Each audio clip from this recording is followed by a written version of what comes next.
Indira Gandhi Biography, Indira Gandhi Nehru, the 19th of November 1917 to the 31st of October 1984, was the Prime Minister of the Republic of India for 3 consecutive terms, from 1966 to 1977, and a 4th term from 1980 until her assassination in 1984, a total of 15 years.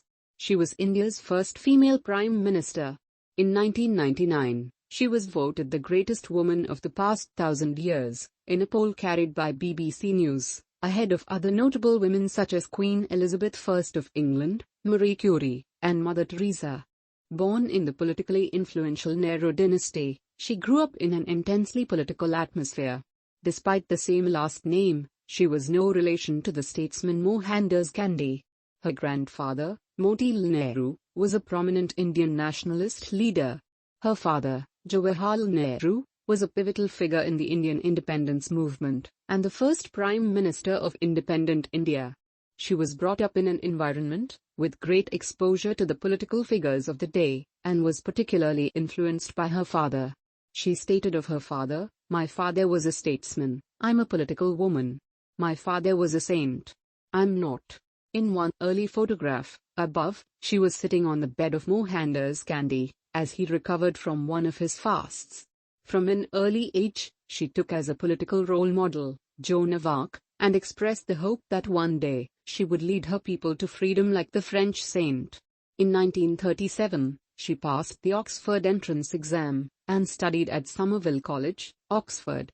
At university, she was often subject to ill health, and returned to India without completing her degree, though later she was conferred an honorary degree by Oxford University.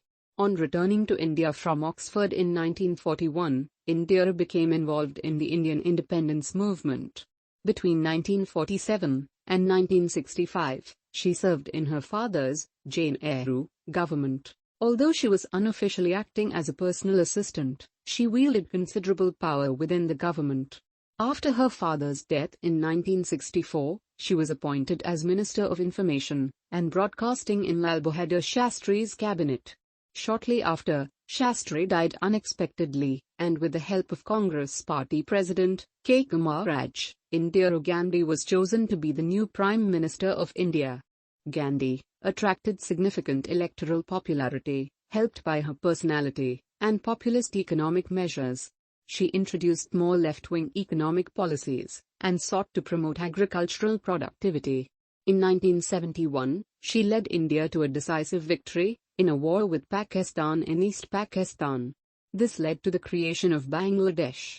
In 1974, India completed their own nuclear bomb. However, in the early 1970s, partly due to rising oil prices, the Indian economy suffered from high inflation, falling living standards, and combined with protests over corruption, there was great instability that led her to impose a state of emergency in 1975.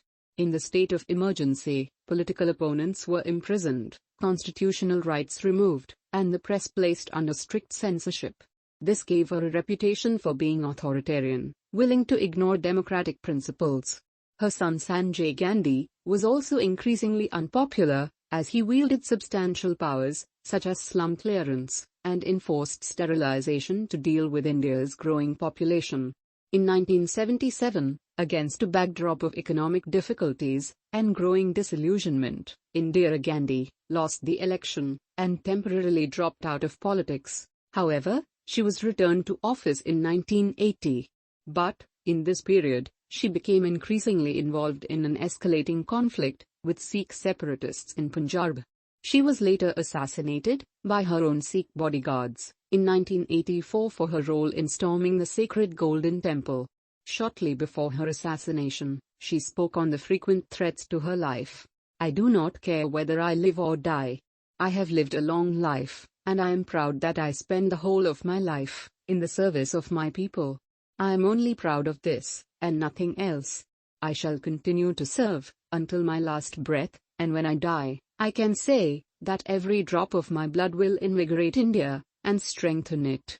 Selected speeches of Indira Gandhi, January 1, 1982 – October 30, 1984.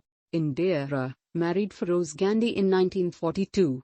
The couple had 2 sons, Rajiv and Sanjay.